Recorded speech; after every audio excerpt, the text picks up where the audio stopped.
Right, it's time to get the gearbox out of the Kia. Obviously I've never done one before, so you're going to learn with me. But first things first, it's for the old one. I need to drain the fluid out. So we've got a 17mm nut there on the bottom of the gearbox. So I'm going to drain that out into there. And then we will go up top, take the battery out, because that's above, and then we'll start removing stuff. But we've got an earth there. We've got probably a reverse switch or something there. We've got to have the slave cylinder off. And then obviously start motor, mounts, etc. So first things first, let's drain it. Wheel nuts for 21, hub nut is 32. Bottom ball joint is 14mm.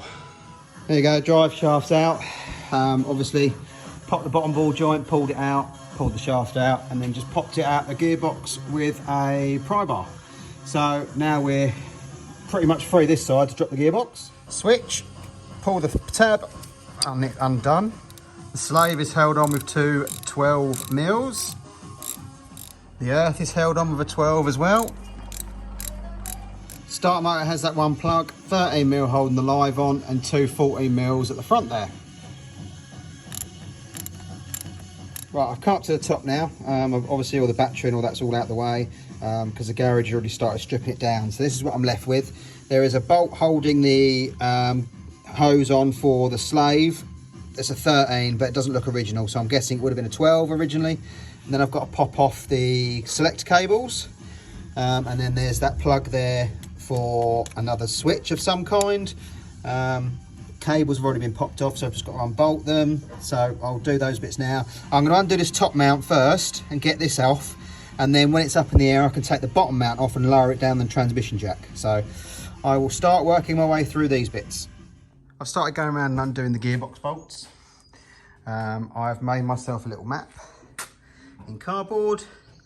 As you can see, two at the top on the just below the head, then you've got the start motor, then two that are reversed coming in from the engine side. One's trapped. Now that little cover unbolts with two 10mm, and that is bolted underneath there, and that one is trapped by that pipe. Now I could undo all that pipe, but realistically it shouldn't get in the way. If when I take the gearbox off it hangs out, I might just slip it off, but it might also be good for a locator. So I'll leave that one in there for now. Now I've got the ratchet here. You may ask, if the gearbox is all the way over there, why is the ratchet here? Well, there's a long one. There's one up there. You can just about see the end of the socket.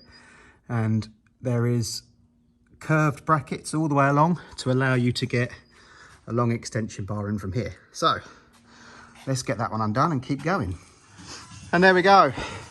Bottom mount out. I had to pop the other shaft out. I was hoping it would be able to stay in situ, but I just had to take it out and move it out of the way a little bit. Unplug this, I presume, speedo drive. Oh no, that's a speedo drive that you had to unplug. That's obviously, I don't know, another switch of some kind. So the clutch there, as expected, is almost brand new because I've got receipts for it. So we've just got to wait for the other gearbox to come now, and we can put it back in. I'd say that one is definitely knackered. Look at all the chunks, swarf and dents in there. Something's gone off in a big way. Right, well, gearbox on the Kia. So I can't remember if I've told you the story, so I'm going to tell you now. The first gearbox I bought on eBay, the guy wouldn't post it to the workshop. It had to go to my house. Well, my house is on a main road. Well, not on a main road, but the front door is on the road. There's nowhere to leave something like a gearbox. It would be on the pavement or straight on the road, and obviously that's no good. So he wouldn't deliver it to the workshop. So he cancelled the sale because he said, if I'm not going to be there to collect it, then it'll end up going back and he'll get charged to return it. So that was cancelled. I don't know why she wouldn't change the address, but anyway, that was that. Next one got sent out on a Wednesday. Well, on Wednesday just gone. Due to be delivered Thursday/Friday. Friday came, still no sign. Contacted him, oh sorry, it's been lost. Not having much luck. So I bought another one on eBay, third time lucky. And I went and collected it. I weren't going to risk it. So I've just got back from a 200-mile round trip.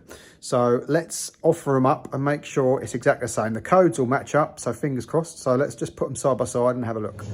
Right, well, sorry for the background noise. The compressor's going, the stereo's on, etc. So I'll try and talk over it all. As you can see, other than the missing selector off the old one, because the garage took it out, it is identical. Sensors are the same, everything's there. So, obviously I presumed it was that before I bought it, because I obviously matched the codes up. So, right, let's get this one in.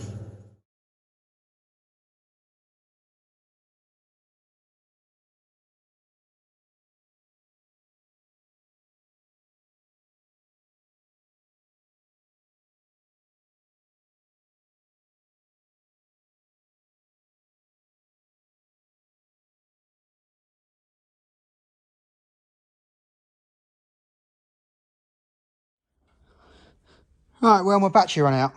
So actually what I was recording, I didn't get any of it. So, think I'm ready to test. This is going to be the first attempt. Are you ready?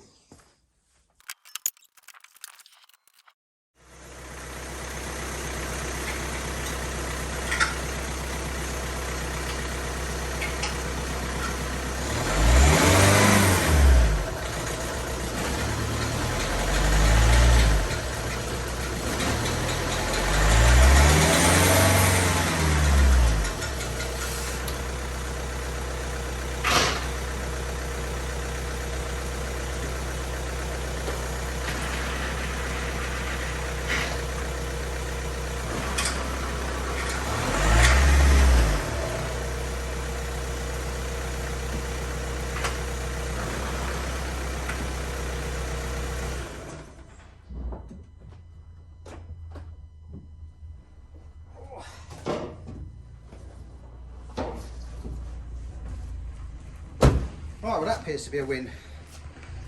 I've got one under tray to put back on, and then I'll get it off and take it for a drive. Right, well, I took it home last night. A bit of a rushed affair, obviously. Just put it together, got it home.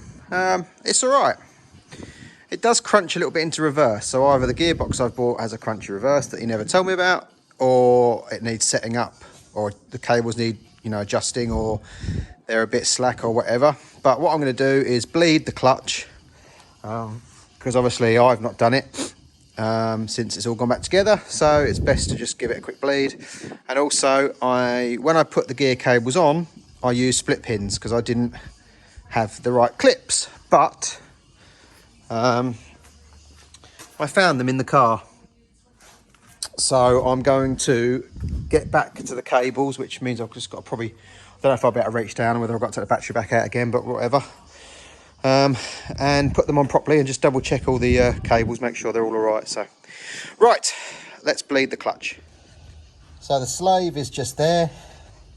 All I've done is push the pedal down and put a block of wood between it and the seat to keep it depressed, and I'll just bleed it like you would calipers with the vacuum bleeder,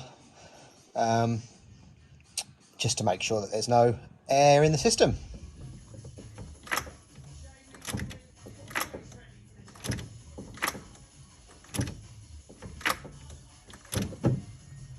Right, so what you saw there was obviously the gear mechanism moving. I just wanted to record it to see which way it moved.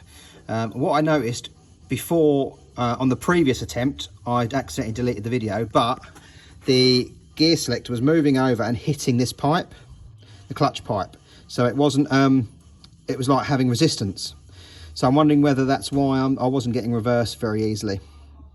Because this bit comes all the way over before it moves, and this pipe was almost touching it where it was. So I've now moved it out of the way. I just need to adjust it a bit more so it's not touching that and rubbing through. And then I took the cable off, greased it all up, and put the proper pin and washer on. So hopefully that's a lot better now. We've bled the clutch, so let's just put it back together and have a go. Right, well, it is still a little crunchy into reverse. Now I have googled it, and apparently these are renowned for it. You have to literally be stopped for a few seconds before you put it in reverse. because they don't tend to mesh too well. So it's just something to be careful of. So really, I'm just going to go and put some miles on it now. It's got a full tank of diesel, so I'll get some uses out of it, and then I will look to service it, MOT it, and then sell it. So for now, that will do on this.